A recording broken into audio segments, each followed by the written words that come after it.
আসসালামু আলাইকুম রহমতুল্লাহি ওবরকাতুহ।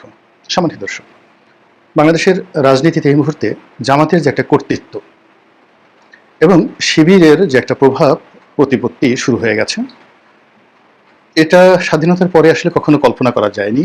অধিকন্তু এই সংগঠনটি সেই যে 1947 সনে প্রতিষ্ঠিত হয়েছিল, সে প্রতিষ্ঠা হওয়ার পর না ভারতে, না পাকিস্তানে, না বাংলাদেশে কোথাও জামায়াত ইসলামী এই সংগঠনটি বাংলাদেশে এখন যে অবস্থার মধ্যে আছে সেই রকম অবস্থায় কখনো তারা পড়েনি। অর্থাৎ এটি একেবারে দুধে আলতা, আম দুধে বা জ্যোৎস্নার চাঁদে মাখামাখি যে একটা অনুকূল সময়, এটি জামায়াত ইসলামের জীবনে কখনো আসেনি। ইসলামী ছাত্র শিবির প্রতিষ্ঠিত হয়েছে স্বাধীনতা পরবর্তী সময়, স্বাধীনোত্তর সময় যখন আল বদর, আল রাজাকার ছিল, আসাম ছিল, তখন তাদের যে ছাত্র সংগঠন, এটার নাম ইসলামী ছাত্র শিবির ছিল না। তো ইসলামী ছাত্র শিবিরের ইতিহাস যদি লিগেসি আগে ধরেন কিংবা স্বাধীনতা পরবর্তীতে যখন নতুন করে ইসলামী ছাত্র শিবির প্রতিষ্ঠিত হলো, তখন থেকে আসলে সংগঠনটি কখনোই বর্তমানের মতো এতটা সুদৃঢ়, এতটা আত্মবিশ্বাসী এবং এতটা ওয়েল অর্গানাইজড, যাকে বলা হয় একদম আউটরিচ, এই পর্যায়ে কখনোই তারা ছিল না। আমরা জামাত এবং শিবির, তাদের যে সাধারণ নর্মাল যে চরিত্র, এরা নরম প্রকৃতির, হেসে হেসে কথা বলে, দেখা হলে হ্যান্ডশেক করে, আর একটু ঘনিষ্ঠ হলে তারা কুলাকুলি করে। কাউকে যদি তারা আকৃষ্ট করতে চায়, তাকে সেই ছোট ছোট উপহার দেয়। তাদের যে পুস্তিকাগুলো রয়েছে, গোলাম আজমের লেখা, মওদুদের সাহেবের লেখা, এই বইগুলো দেয়। এবং সমসাময়িক দুনিয়াতে যে সকল জনপ্রিয় তাদের মতাদর্শী লেখক রয়েছেন, সেই ইউসুফ কারজাভি থেকে শুরু করে অন্যান্য যারা রয়েছেন, তাদের বইপত্র তারা অন্যকে উপহার দেয়। যদি প্রভাবশালী কেউ হন বা কাউকে টার্গেট করেন, তাকেও তারা বিভিন্ন সময় নানা রকম তোহফা দেন, মানে উপহার দেন, সম্পর্কটা স্বাভাবিক রাখার চেষ্টা করেন। ফলে ভিন্ন মতে যারা লোকজন রয়েছেন, এমনকি তাদের প্রতিদ্বন্দ্বী কিন্তু হার্মফুল নয়, উগ্র নয়, এরকম মানুষদেরকে তাদের ব্যাপারে নিউট্রাল করার জন্য তারা বিভিন্ন সময় বিভিন্ন তোহফা বা উপহার তারা দিয়ে থাকেন জ্ঞানী, গুণী, বুদ্ধিজীবী, রাজনৈতিক নেতা, আমলা কামলা সবাইকে।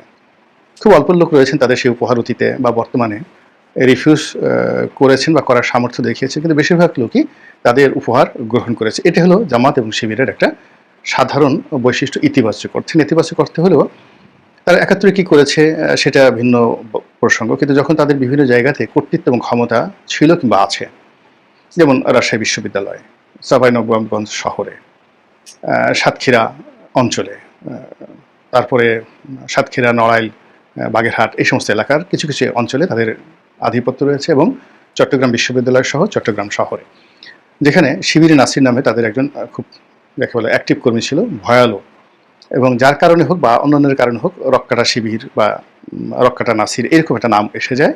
মানে তারা প্রতিপক্ষকে ধরে চিৎ করে শুয়ে তার পায়ের রক কেটে দেয়।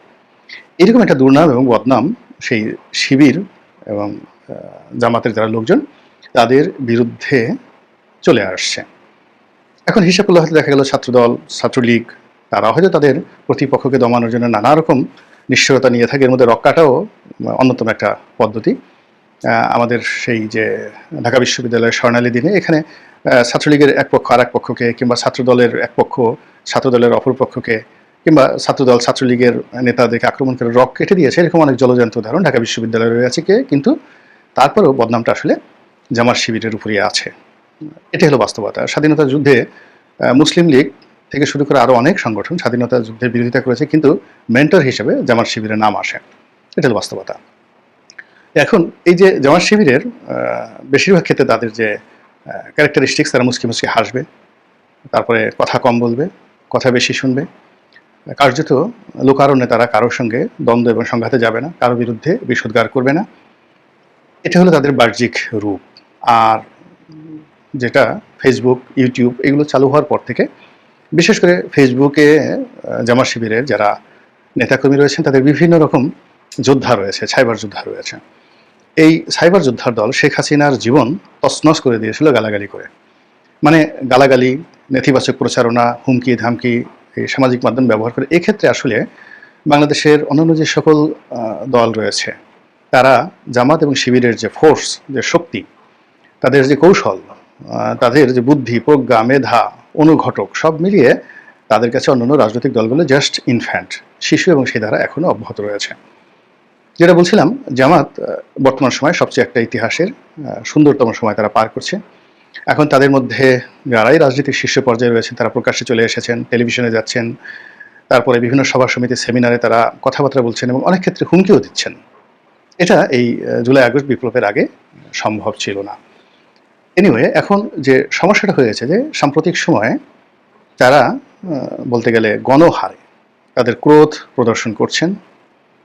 তারা গণহারে তারা অনেকটা যেটাকে বলা হয় যেটা তাদের ঠোঁট কাটা স্বভাব অন্যান্য রাজনৈতিক দলের রয়েছে, এরকম একটা ঠোঁট কাটা স্বভাবের মতো তারাও আগে যেই কথাগুলো চোখ বুজে মুখ বুজে ঠোঁট না খুলে তারা সহনশীলতার যে পরাকাষ্ঠা দেখাতেন ওটা এখন তারা দেখাচ্ছেন না। তারা বিএনপির বিরুদ্ধে মুখ খুলছেন, বিশেষ করে এনসিপির বিরুদ্ধে মুখ খুলছেন এবং জনাব নাহিদ এনসিপির যিনি প্রধান, তো তিনি অতি সম্প্রতি একটি ফেসবুকে স্ট্যাটাস দিয়েছেন এবং এখানে তিনি যেটা বলার চেষ্টা করেছেন, যেটা সাম্প্রতিক সময় একটা ন্যারেটিভে পরিণত হয়েছে যে জুলাই আগস্ট বিপ্লবের মূল মাস্টারমাইন্ড ছিল জামাত এবং শিবির। এখানে শিবিরই মূলত এই যে কোটা বিরোধী আন্দোলন, এই কোটা বিরোধী আন্দোলনটিকে তারা প্রমোট করেছে, এরকম একটা ন্যারেটিভ একেবারে সর্বজন বিদিত হয়ে যাচ্ছিল। এবং অনেকে যেটা বলার চেষ্টা করছিল যে সম্মুখ সারিতে থেকে যারা যুদ্ধ করেছেন, লড়াই করেছেন, সংগ্রাম করেছেন, আসলে তারা মূলত ছিলেন পাপেট।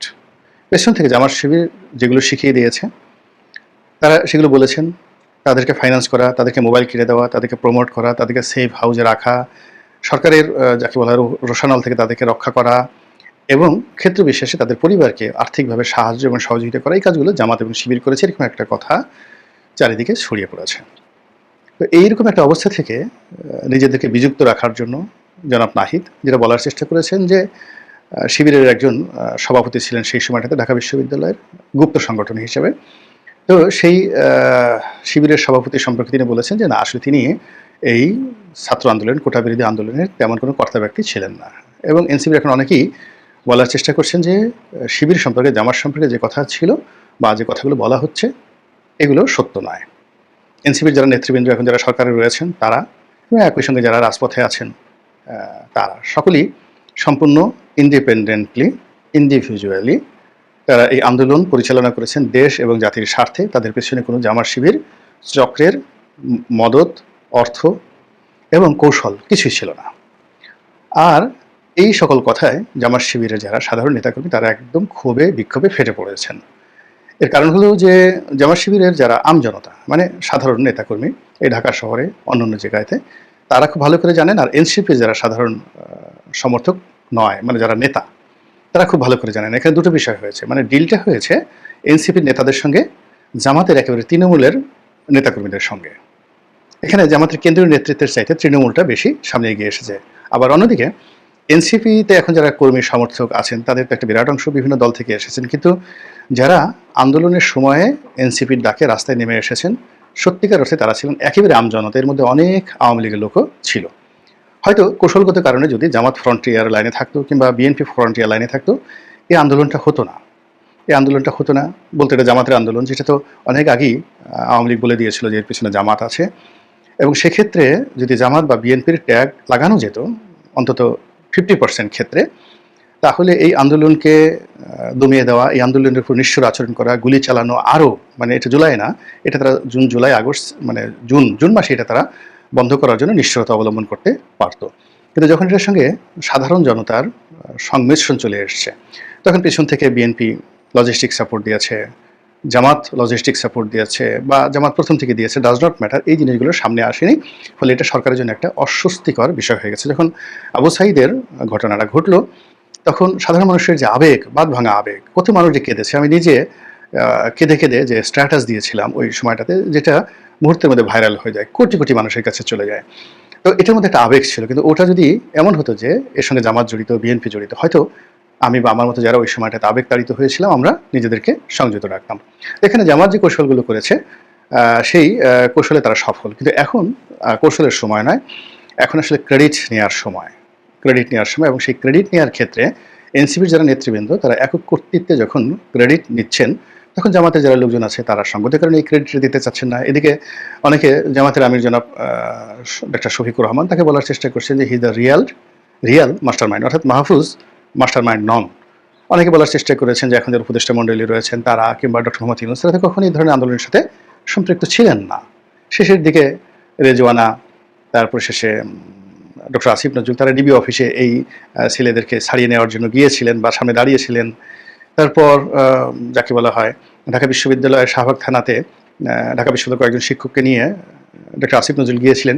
এই পুরো বিষয়গুলো এখনকার প্রেক্ষাপটে কেন জানি একটার সাথে আর একটা ডিপি স্টেট চক্রান্ত, আমেরিকান বিনিয়োগ, এনজিওগ্রাম এই কথাগুলোর সাথে সম্পৃক্ততা এসে যায়। ফলে ওই কাজগুলোর আসলে কোনো যাকে বলা হয় সত্যিকার কার্যকারিতা, ইফেক্টিভনেস এটা এখন জনগণ বিশ্বাস করে না। কিন্তু জামাতের যে অংশগ্রহণ এটা তো রাতারাতি নয়। এটার পেছনে একেবারে সেই অনেক আগের থেকে জামাত যে তাদের তলে তলে যে কর্মকাণ্ড আওয়ামী লীগের বিরুদ্ধে এটা তারা শুরু করেছে 2010 সন থেকে বলতে গেলে। 2010 সন থেকে যখন তারা দেখলো যে যুদ্ধাপরাধীদের বিচারের ব্যাপারে সরকার খুব অ্যাডামেন্ট এবং তারা বুঝে গেল 12 সনে এসে যে এটা মারাত্মক আকার ধারণ করছে, তখন থেকে তারা সরাসরি কন্ট্রাডিকশন অ্যান্ড কনফ্লিক্টে না গিয়ে সরাসরি বিএনপির কাঁধে বন্দুক রেখে 16 সাল পর্যন্ত তারা পিছন থেকে লজিস্টিক সাপোর্ট দিয়েছে। পরবর্তীতে যখন 2014 সনের বিনা প্রতিদ্বন্দ্বিতা নির্বাচনে জয়লাভ করে শেখ হাসিনা যখন টিকে যান, তখন জামাত শিবিরের উপরে তারা যে চাপ এবং তাপ দেন, বিএনপির উপর যে তাপ এবং চাপ দেন, তখন উভয় দলই সিদ্ধান্ত নিল যে না, ঠিক ওই 2014 সন পূর্ববর্তী যে জ্বালাও পোড়াও আন্দোলন, সহিংস আন্দোলন, 2014 সাল পরবর্তী যে আন্দোলন, ওরকম একটা আন্দোলনে আসলে তারা আর যাওয়াটা যুক্তিযুক্ত মনে করলো না। তখন থেকে তারা শুরু করলো দাওয়াতি কর্মকাণ্ড। ফলে জামাত শিবির ঢাকা বিশ্ববিদ্যালয় অন্যান্য শিক্ষা প্রতিষ্ঠানে 2010-11 সনে যে কর্মকাণ্ড শুরু করেছিল ওটাকে একেবারে পরিপূর্ণ অহিংস এবং যাকে বলা হয় গুপ্তচর বৃত্তির মতো করে বিভিন্ন সংগঠনে ঢুকে যাওয়া, সেটা ছাত্রলীগ ফার্স্ট প্রেফারেন্স, বাম সংগঠন হতে পারে, মানে যারা বিশ্ববিদ্যালয়ে মুভমেন্ট করতে পারতো তাদের, আবার একই সঙ্গে ছাত্র দলের মধ্যেও শিবিরের অনেক লোক বিভিন্ন জায়গাতে সুবিধা অনুযায়ী তারা ঢুকে পড়েছিল। এবং এই কাজটি 2016 থেকে এটা জ্যামিতিক হারে জামাত করেছে, শিবির করেছে তাদের নিজস্ব স্বার্থে। এবং তারই ধারাবাহিকতা যখন কোটা বিরোধী আন্দোলন প্রথম হলো, তখন থেকে তাদের সঙ্গে যে জামাত শিবিরের সম্পর্ক ছিল না, এটা জামাত শিবির বলতে পারবে, অন্য কেউ বললে এটা হয়তো বিশ্বাস করবে না।